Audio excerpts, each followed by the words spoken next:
Good morning, ladies and gentlemen. Welcome to the Catalyst webinar series presented by the Education Committee for the Southern California PGA.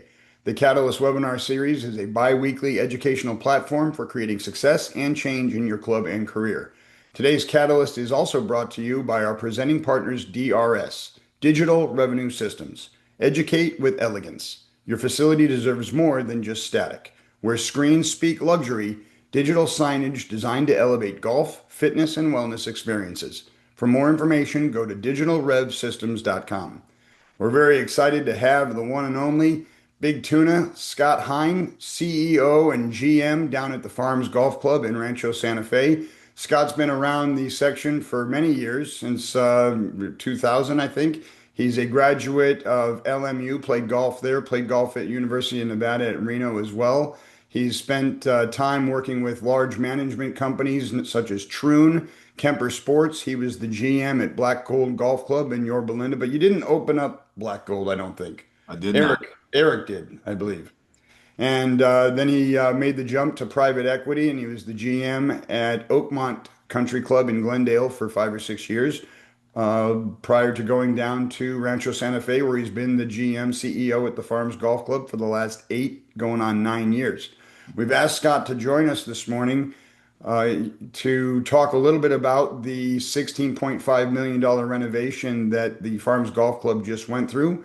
It's actually, I'm kind of geeking out on it myself because we are on the cusp of doing that here at South Hills Country Club in the next 2 to 3 years. And so, very excited to hear him speak about how that process has been down at the farms the last year. Scott, good morning. Thanks for joining us.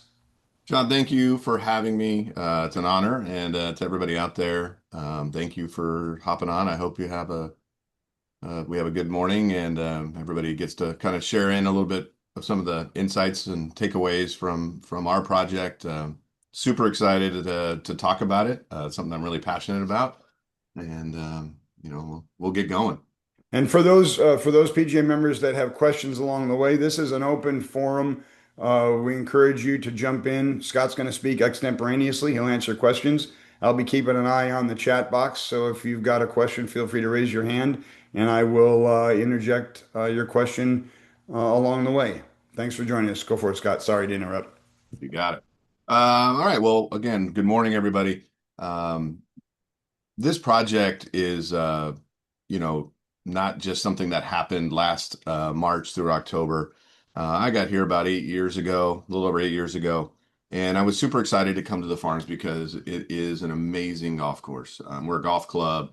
It really fit for me what I wanted to do, which was, be close to golf and around golfers. And one of the things I knew when I came was I said, it's a great property, but man, like over the years and time and through all the recession, it had a lot of deferred maintenance. It had a lot of things that needed to be done. I said it was a diamond that just needed to be polished and, didn't know when that was going to happen or how that was going to happen when I got here. But, we started that process really from the very beginning with looking at the facility, the assets, where everything was at, and started to develop a plan to, move forward. And I'll tell you, when we started 8 years ago, the plan, I would have almost never envisioned what we did.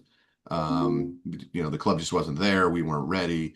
It didn't have the financial, situation to do something like this. But we grew it and we built it and we did it over time. And we started with small things.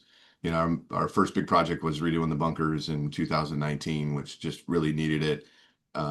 Started doing some other little projects, and all of those things kind of built towards this, and it showed a couple things. One was some of those projects really helped financially the club.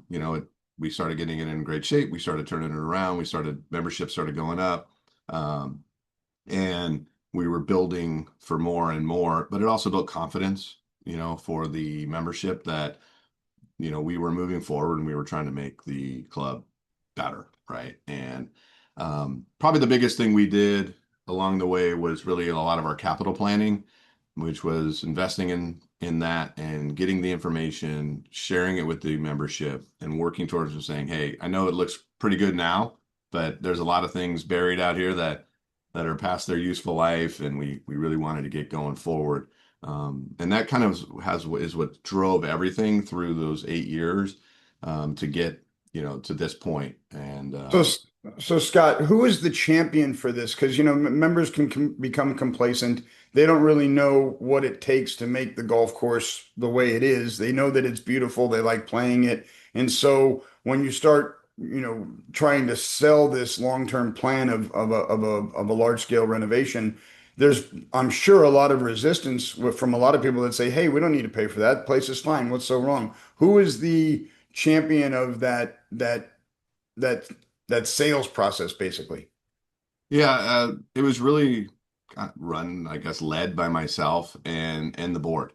I had a wonderful board who got it, right? And we shifted our board to really thinking forward and saying, your role here is long term for this club, not day to day. And we need to start preparing and planning, and that's what our most of our meetings need to be about, which is where are we going and how are we going to get there, right? We always talk about our mission and our vision, and everything's about where do we want to be? Where are we today? How do we get a little bit closer? We say a little bit better every day. That's kind of our model. How do we continually make improvements and get it better? And that capital planning was really what showed them that, hey, while it looks good out there now, your irrigation system's been in the ground 27 years. Um, you know, I remember meetings after meetings and even some of the big membership meetings where we just did this one whole thing where we showed videos and pictures of, heads broken and valves that were shooting up in the air and geysers and all the little things that the membership never sees that um, the maintenance crew's doing out there every day, right? Like, we had a great experience that it was terrible, but it turned out to be great, which was during our member guest, we had a big blowout of a main line on the 12th hole. Then it just flooded it just as we were heading out to the Derby. And it was such a visual thing for everybody to see, like, oh my gosh, they're not, yeah, you're right. Like this is 8 million gallons of water just flowing down the 12th fairway right during the member gas. And there was, pretty much nothing we can do until we shut it off. And so things like that, just bringing all of those things to light was something, my job is to support the staff and especially the superintendent when we're talking about the golf course. And a lot of it's to show what they really do out there because they're so good that most of the time the members never see it. They never see all the, like, what's that guy doing over there? Well, why are we digging a hole over there? Why do we have a trench over there? And it was, our irrigation system is really what led this, project. And then everything else kind of, spawned from there. So, um, I So think, it yeah. probably started with the superintendent uh, sharing his frustrations and financial strains and time and labor spent repairing and band-aiding the old system.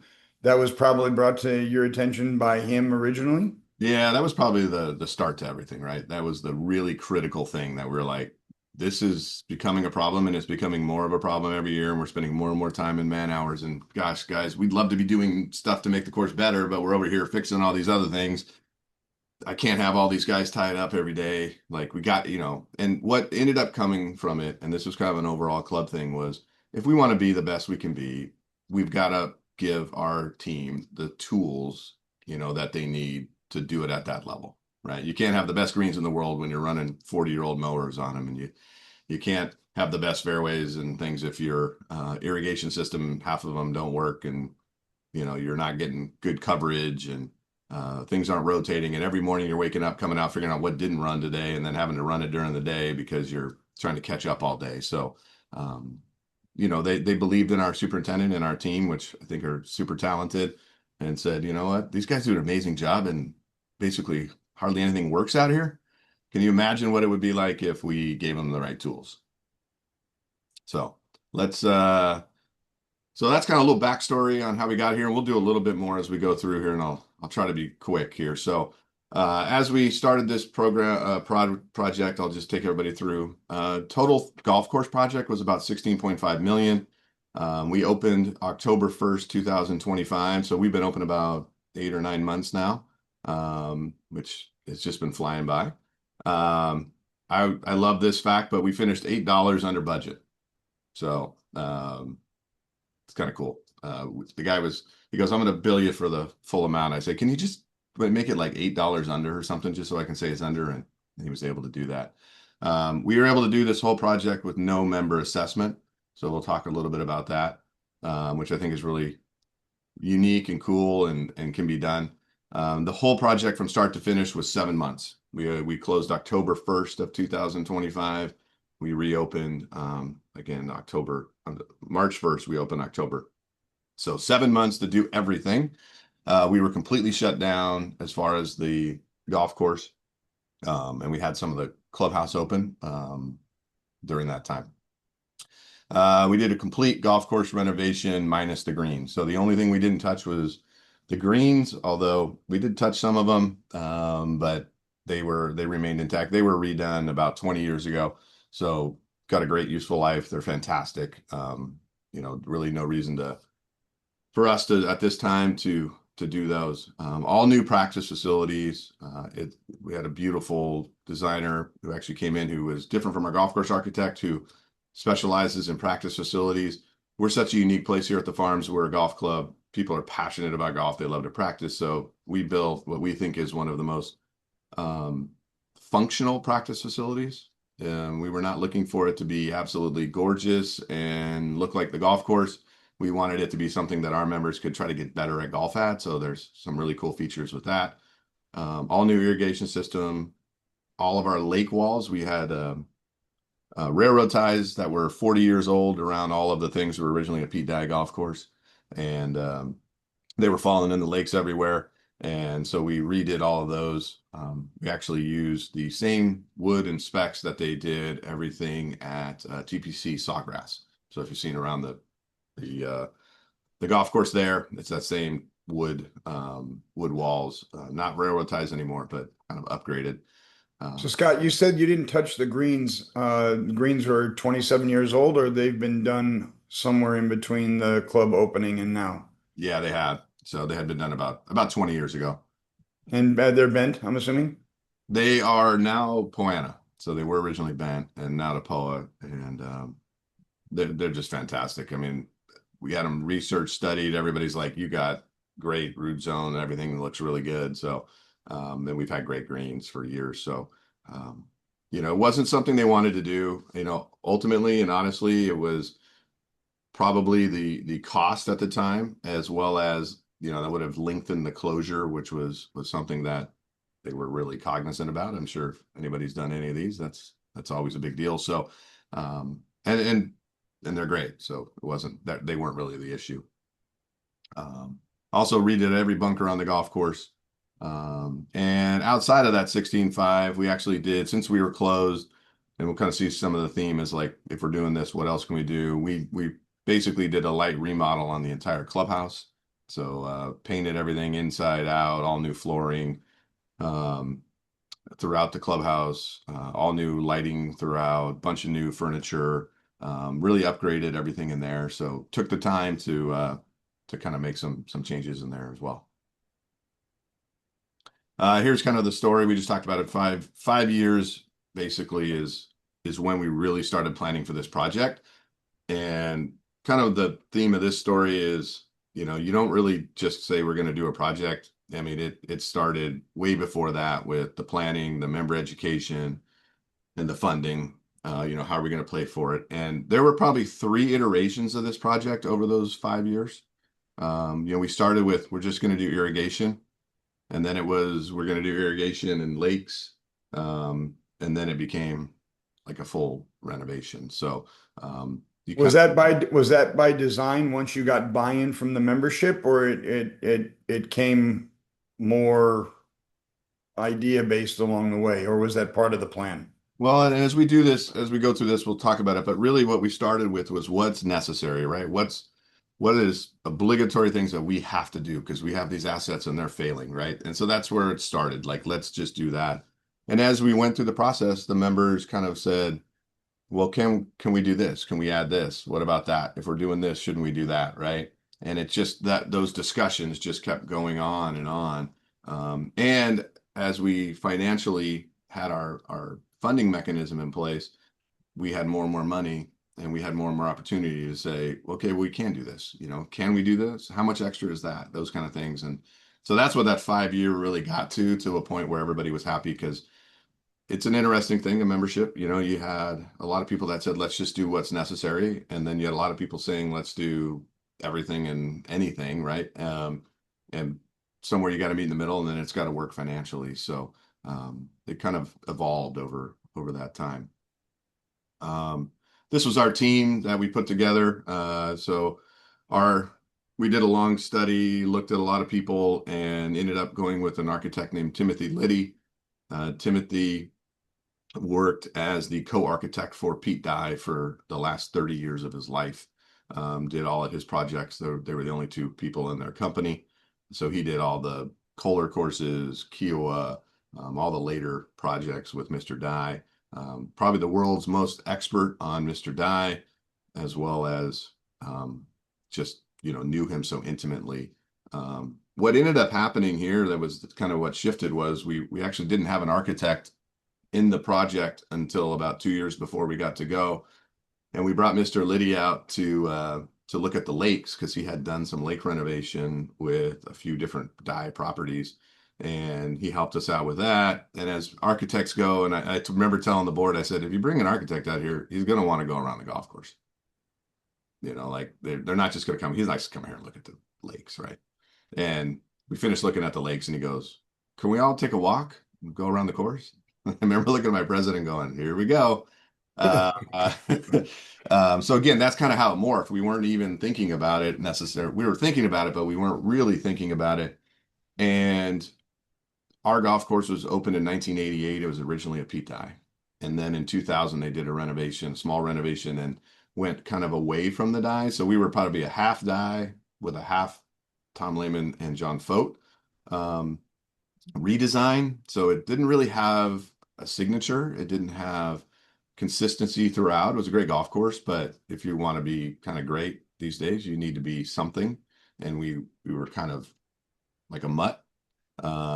And I think when he came out, talked about what Mr. Dye would do if he was here today, it resonated with our membership, right? So So at this point in time, when you had him out, it was just irrigation, and you're yeah, gonna maybe throw in a couple lakes. Did you have a hard number on what that was going to be at that point? Because it certainly had to be less than half of 16.5 million. yeah, it was about 8 million at that point. We were committed to, and we were also committed to closing to do it. I mean, then we got several lakes throughout.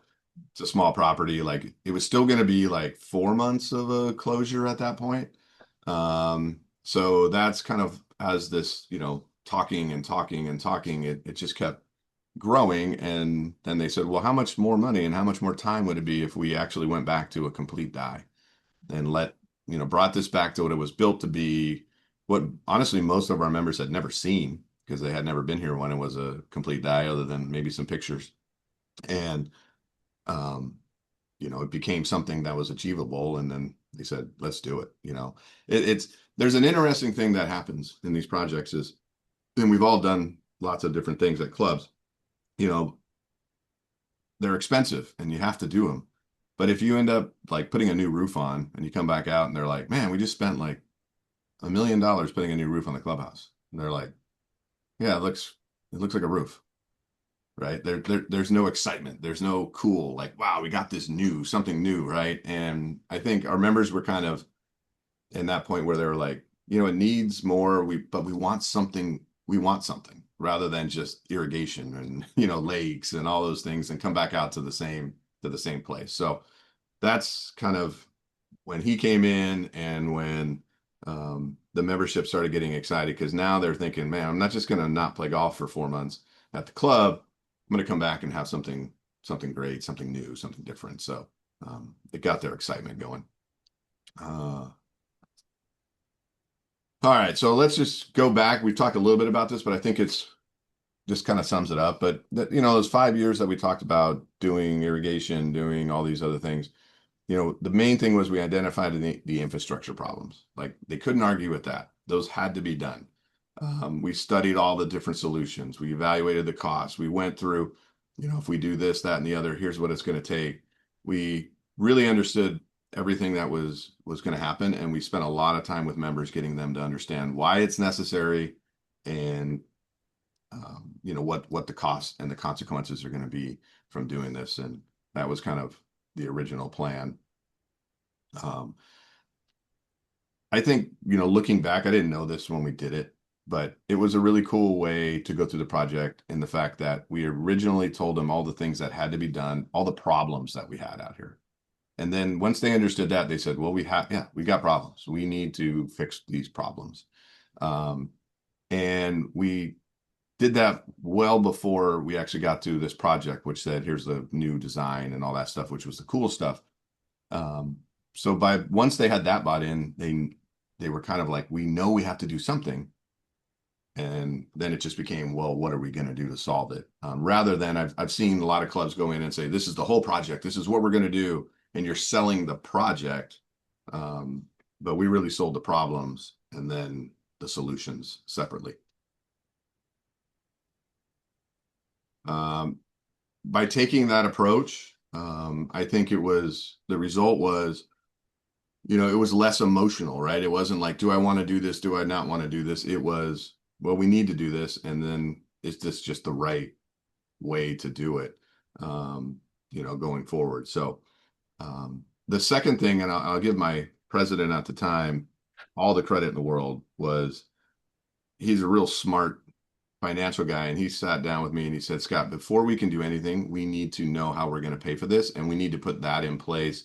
And that really came with the long-term capital plan, right? So we said, we need about $2 to $2.5 million a year, every year, no matter what, because we have all this capital that's here, right? Country clubs are big places. We got big buildings. We got a golf course. It's a lot. And whether or not we didn't even know what we were going to do and how we were going to do it, but we knew we needed the funding mechanism in place before we could even start talking about it. We had one meeting where we did a kind of a straw poll with about 150 members and said, going forward, we have all these projects. Would you rather pay for them as you go monthly and make sure we have a mechanism for that? Or would you rather just have us hit you with an assessment? And it was overwhelming. They said, no, we don't want assessments. Like, just if this is part of what it takes to run your business, like to operate the club, which is to have this much capital, just tell us every month what it costs. And I always think it's kind of like there's a BMW commercial where they say, what's the total cost of ownership? And that's not what people don't think of it that way enough. They think too much about what are the dues. Well, the dues are just covering your operating, right? That's day to day, month to month, year to year. But you need to be reserving and funding these capital things because they're going to come up. Every 15, 17 years, you're going to redo your bunkers. You're going to redo your greens every 30, 40 years. The clubhouse is going to need all this work and HVAC and all these different things that come up, and your kitchen's going to need to be renovated. So let's just have a mechanism that says we're going to bring this money in every year. We may take a bunch of years where we pile it up to do a project, but we're going to be bringing that money in rather than hitting the people who are just unhappy to be there, or happen to be there and are going to be unhappy because they get hit with the bill for something that just popped one there. While they're So how much was that? How much did their monthly bill go up to save for that? You said 2.5 million a year for Yep. 5 years to get you the 12.5 based on, I think, you have 350 members. Yep. So it was like it was a funding monthly installment of like $550, $600. Yeah, we already had a little bit of it in place, but their bill went up we did a full vote on the whole project on that part of the funding thing to change to this model, and their bill went up about 375 a month. Because you already have a mechanism inside the dues for CapEx anyway, Correct. right? Which is probably in the $250 range on top of dues going into that. Correct. So Correct. now we're at about 500 a month for them monthly. And that was really, it was saying, hey, we're reserving, we have a capital dues, we have initiation fees, but it only brings in X. It was about 1.5 million a year, and how are we going to get to 2.5? And we got a little bit lucky in the fact that initiation fees rose pretty significantly during that time. So we actually outperformed along the way. We had some inventory of memberships and we sold all those at a much higher rate than we thought we were going to. So that kind of helped get us even further along. But the members Well, the way we do it now is the members pay monthly for everything that we need to do. So they're bringing in about $2 million a year that they pay monthly for. And then Was there everything from was initiation is on top. was there an appetite to go? Because I know post-pandemic you became full and you stayed full. Was there an appetite to open up the membership count to get more people to put money in the coffers? No, it would, and that was the other thing was it's an interesting thing. Full sounds great, but if you rely on your initiation fees to help fund capital and you don't have a lot of memberships to sell, you're in a pickle. So that's why it became even more apparent that if we're going to have to shift from the bulk of the money coming from the new members coming in to more of the money from the members that are here, because we're not going to sell as many memberships, right? We're only going to have whatever the natural attrition that we sell is. And the other key component to that funding change was that we went from a refundable membership to a non-refundable membership. So all members going forward after that point, when they join, their fee is to the club, and when they leave, they don't get any money back. And that allows for every one of those memberships that resells to be 100% for the club to use for capital. And So when you you start doing that math, it gets crazy. you did that at Oakmont as well, right? Oakmont was refundable equity, and during your time there, it went to non-refundable equity. That's correct. Yeah. So I had experience doing it, and really saw the modeling. When you put a model together and you start talking about, let's just say you sell 20 memberships a year and you keep 100% of it versus 50% of it, which both clubs had basically a 50% refundable. Um, those numbers get big pretty quick. And when you start doing it, we're now basically $100,000 club. So that's $50,000 extra every single membership you sell. And if you sell 20 of those a year, like you're going to have a lot of money to do the project. So, um, um, that was there, and it's interesting, and I'll tell everybody on this call. I've done it twice. My membership fees have gone up at both places. No one has ever balked or not joined because of it, because they want to be here. But what they also are seeing, and the reason it keeps going up, is because we're reinvesting those dollars back into the property. We're making the club better.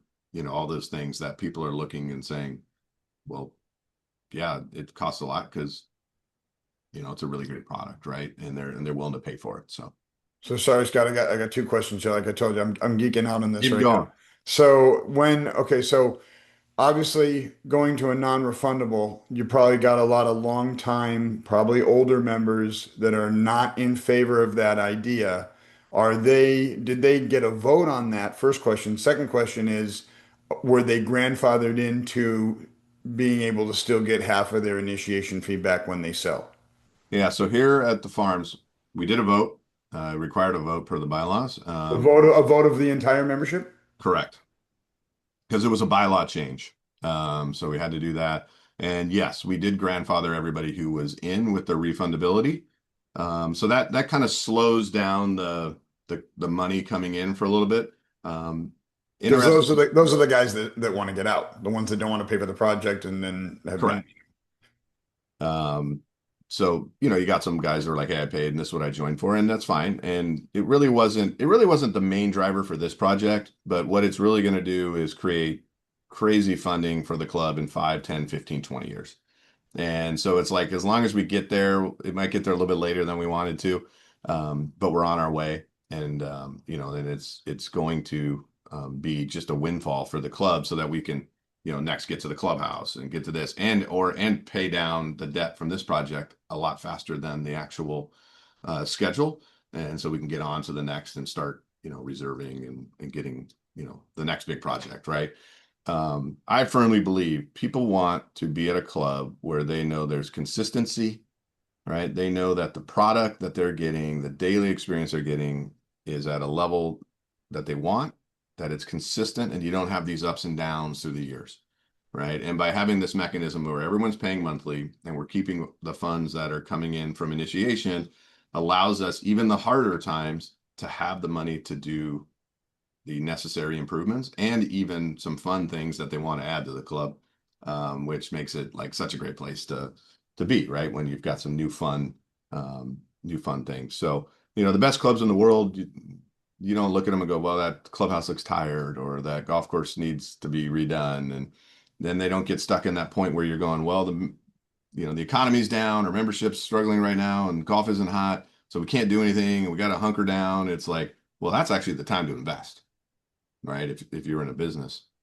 And if you can keep your club at that whatever level it is or exceed it every year, people are going to want to join. Yeah, the quote that resonates in my mind, Eric Gregory with Club Benchmarking, who I think you may have introduced me to.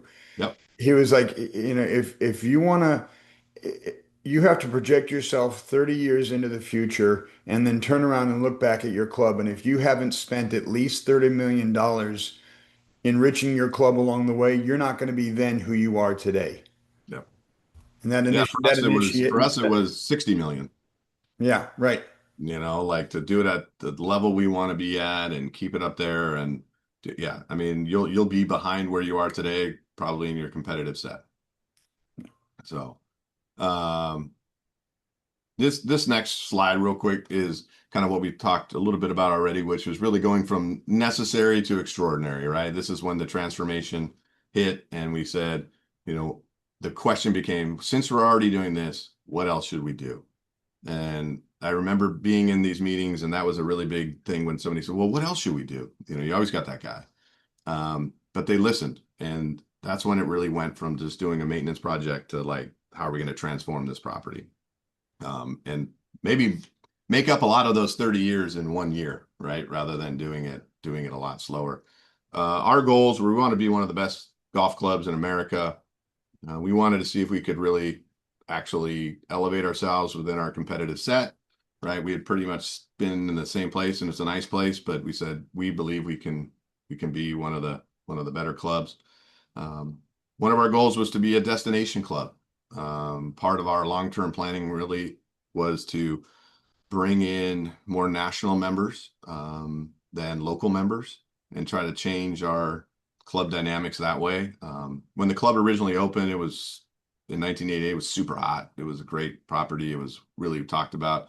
And we had some of the top people from all over the country that were joining. And we had kind of lost that in the last 25 years, more just going to local San Diego folks. And we really thought, San Diego's such a great place. People want to spend time here. The weather's amazing. Um, Not a lot of people want to buy in California from out of California, but they like to spend time here. So we thought there was a really good market for that. And that was one of our goals. And we kind of want to restore the club to where it was in the beginning. You guys don't have a national membership though?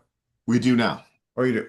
Yeah. So we started one about 4 years ago and part of this whole process. And it's interesting. We now have about 50 some national members. And we just did some study, but it's interesting to note they are the highest spending people at the club. So they spend the most per round than anybody because when they come, they bring guests, they buy stuff, they eat, they drink, they have a good time. So they're low impact as far as total rounds, but very high dollar amount. And so even though your equity count is full, you still sell the national memberships? Correct. Correct. And it's interesting. Right now, we're actually working on kind of a glide path to lower our full members and raise the national members as we go forward. We'd like to ultimately, and our new goal is now to get about 50 less regular members and have another 100 of the national members. And we think that'll kind of keep the rounds and the things right at the number as far as where we want to be as well as the revenue. And there's no stipulation on how often they play or where their residence is. I mean, if I can't buy an equity membership because you're full, but I live in San Diego, I can't just pay for a non resident membership and only come once a quarter. Well, so the way we do it is you get 24 rounds a year. That's your maximum. They're individual rounds, they're individual memberships. So it's not family, there's no other stuff, it's just you. And you actually can. We don't have any limitations on that as far as where you live. So you can live across the street and be what we call a limited member. And you can't practice at the facility, but you can dine and you can play 24 times a year. And of those, and you can bring guests. So we do have a few actual local people, but there are people who don't play a whole lot of golf. You know, they might play once a month, and that's perfect for them. Maybe they do a little bit of business or want a place that they can bring out some guests. We have a few of those. And it's actually been an interesting thing as we've had kind of a waiting list to get in. We have created a way that they can join as a limited member while they're waiting to come in as a full member.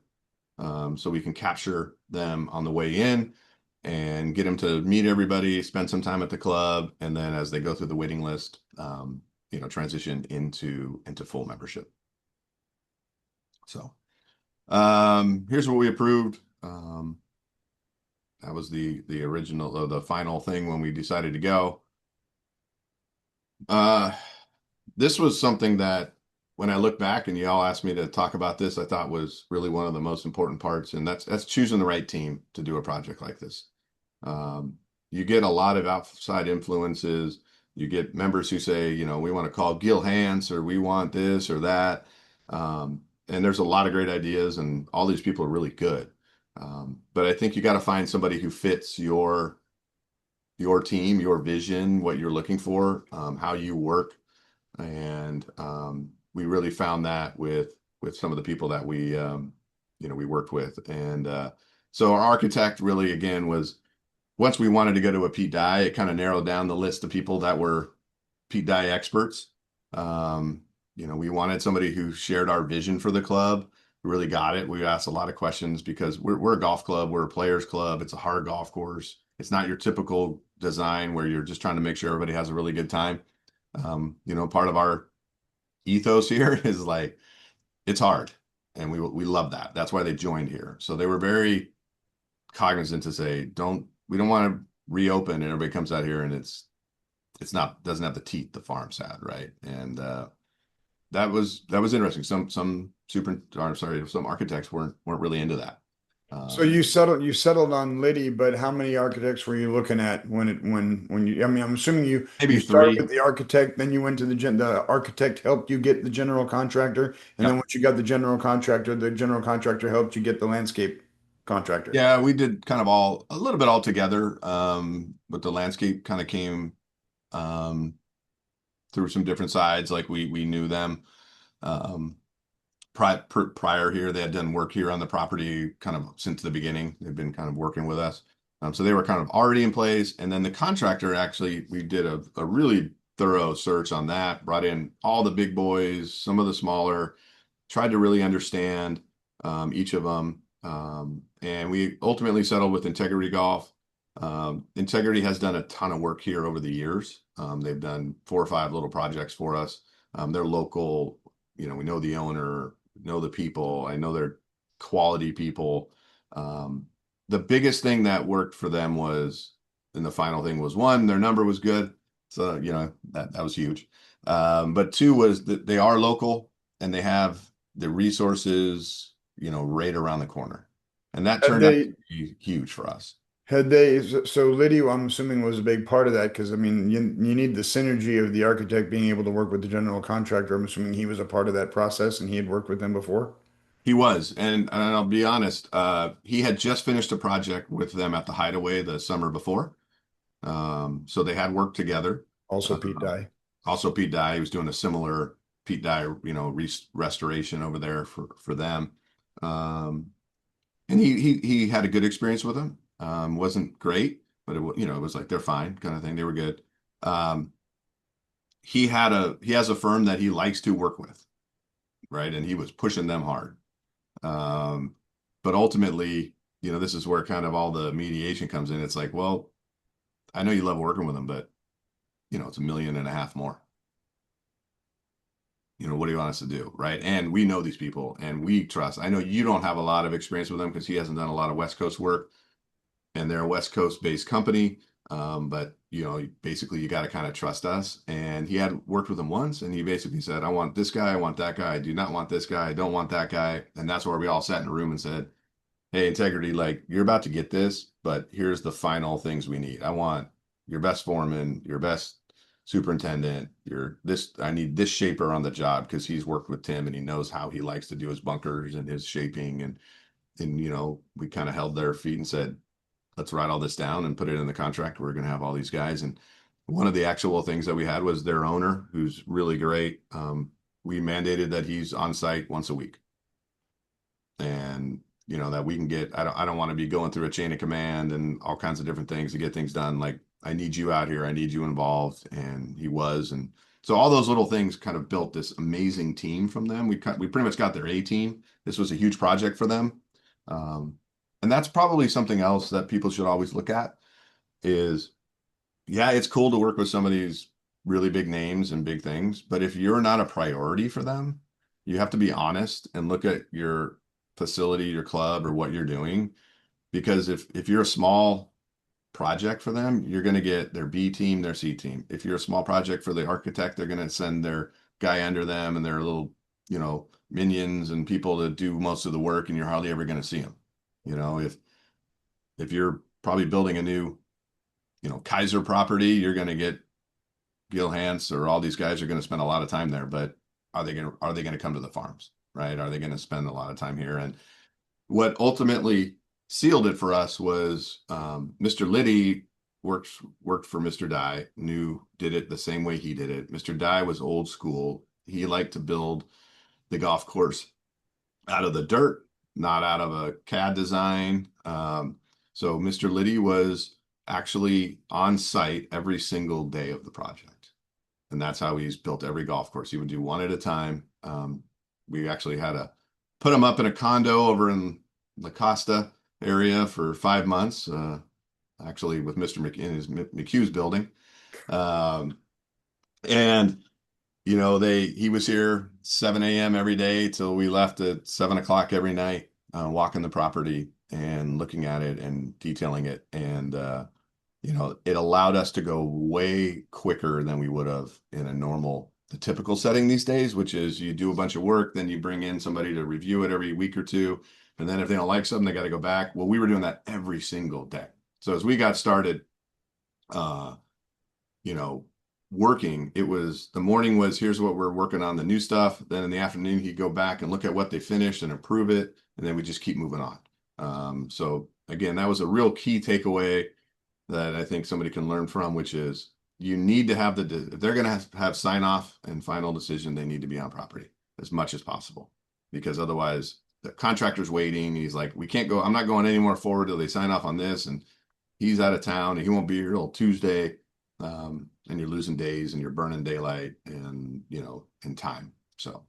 And I have to give you guys kudos because following you on social media, Instagram, LinkedIn, you've got membership there in the bottom right corner of that slide, and it's like they're paying for this thing. It's they can't play their golf course. They want it done as fast as possible, as correct as possible. You did a very good job of keeping the membership abreast through communications on the progress of before and after pictures. This is where we are with this hole. This is where we are with that hole. I mean, I was riveted in following along, and I'd never even played there. I'll So. I'll kind of pull forward. So that turned out to be almost by accident, but it worked amazing. And what happened was, since he was here every day, we were able to talk. And then he would talk to me and say, I'm doing this, Scott, on this hole, and here's this, and come take a look at this. Do you like this? And can you see what I'm doing here? And after the first few days, the first hole we started on was the sixth hole. And I said, hey, you got to tell this to the membership. Because our memberships are golf geeks, right? They're going to get super into this. And he's like, well, you can go write something or whatever, and this typical architect guy, older guy telling me, I'm like, no, man, you need to do it. He says, I'm not writing anything. I said, well, how about if we just do a video about it as we go, we'll just keep the membership. So we hired a video specialist who was doing a lot of our pictures and documented. So we kind of had a firm come in that documented the whole project, and that project basically turned into these videos. And we actually now have 18 videos that Mr. Liddy did while he was doing the project. where he talked through every hole. Like, what's the vision? What am I trying to do here? I want this to be this kind of hole. He would, what interesting thing here, since we were doing a die, is almost every one of our bunker complexes or green complexes were something they had done somewhere else in a die thing. And so he would show pictures and talk about, hey, the right hole at French Lick Resort on number 6, like right of the green, like it's the same thing that we're doing here on number 9 at the farms, or there's a couple of them that he took from even some old Scottish courses. And North Berwick, here's the thing, and Muirfield has this bunker on 18 with um, like a grass area inside of it, these kind of things. So it really took them behind the scenes of how the hole was being done. They loved it. I mean, the first one we sent out, I think we had like 1,000 views in the first 24 hours, and then we found out it got shared to like 20,000 of their friends.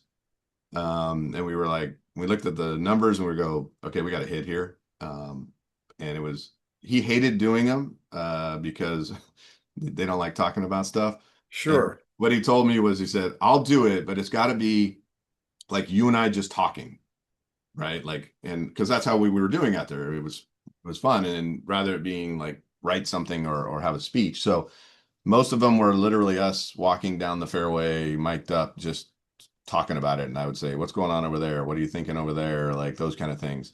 And through the whole process, this is kind of cool. Like I never wrote one letter to the members.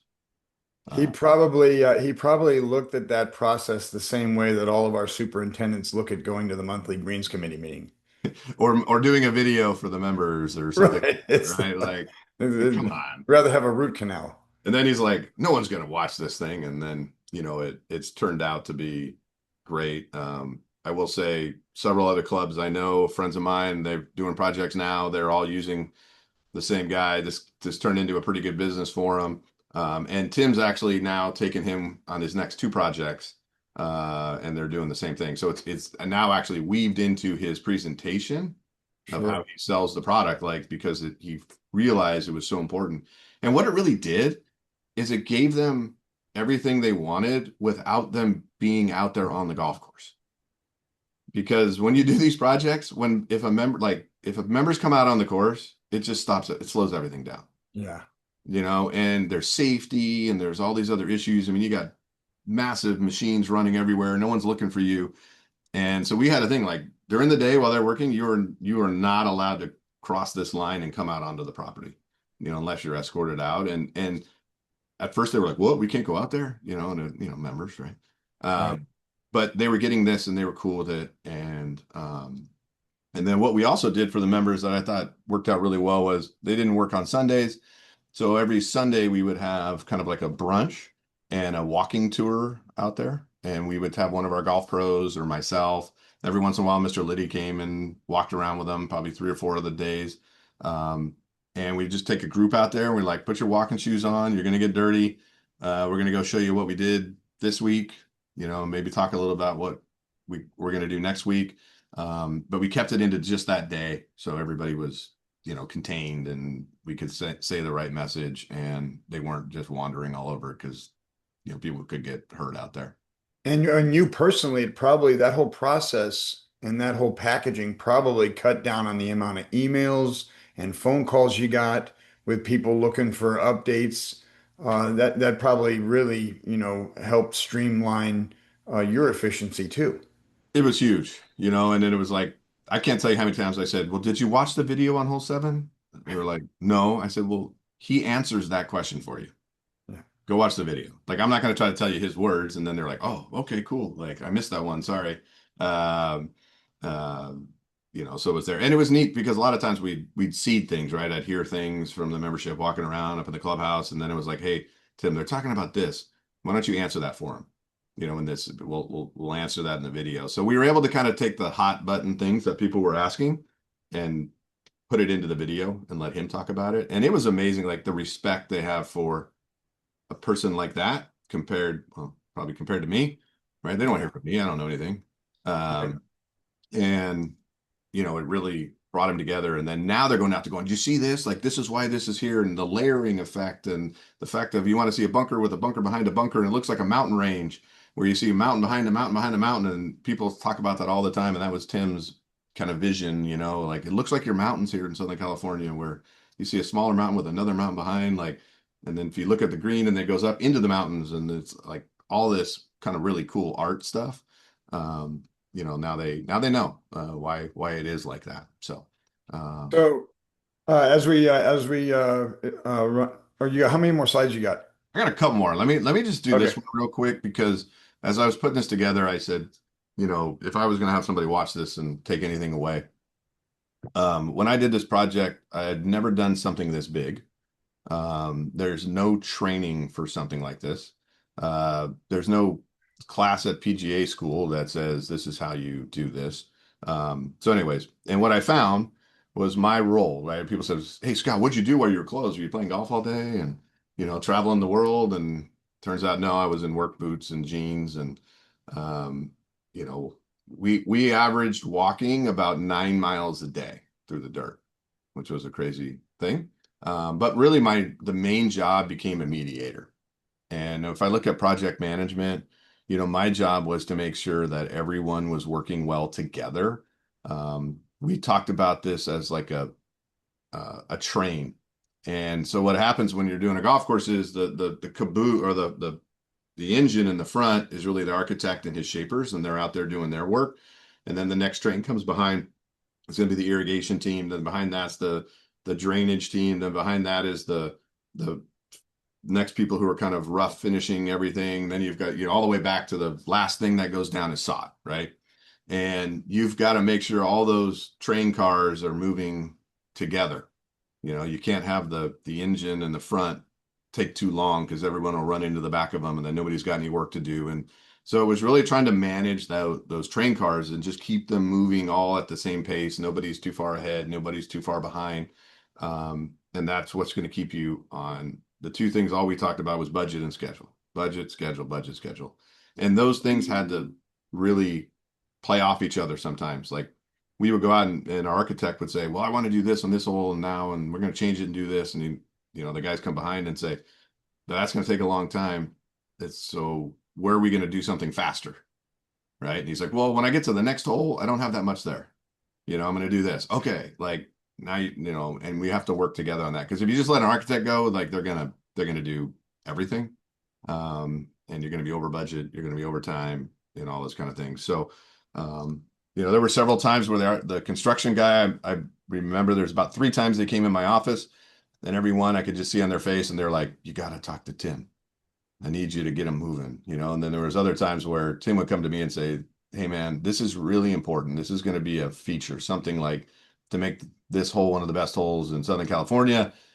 We got to do it. I know it wasn't in the plan."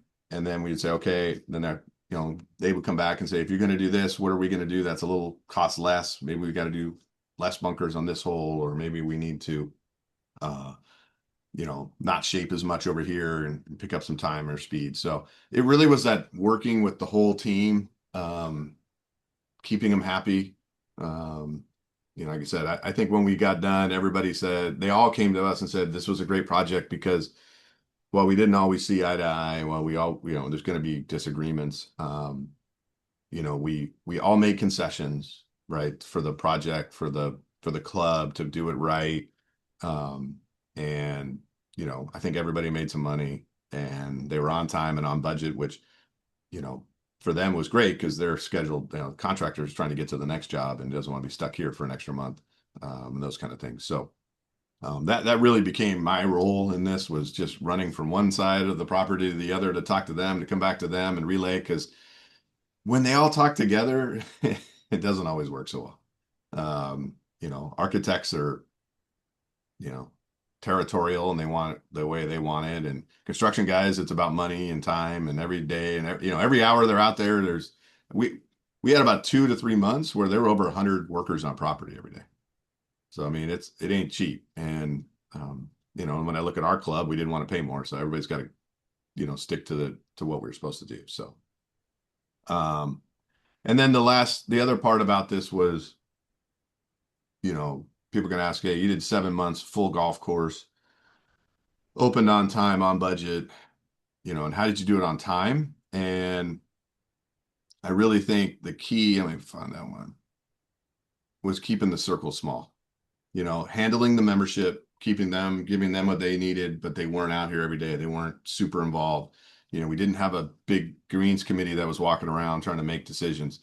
What I didn't know is decisions had to be made so fast in order to stay on schedule that you don't have time to work within a traditional club environment where you're going to go back and have a meeting and then go get information and come back a month later. And stuff was like, are we doing this or not? And I need an answer right now. And so having a small group with our president, myself, and then all their players that just said, we're going to hand it over to you guys. And if there's something big, bring it to us that we can talk about if we have time.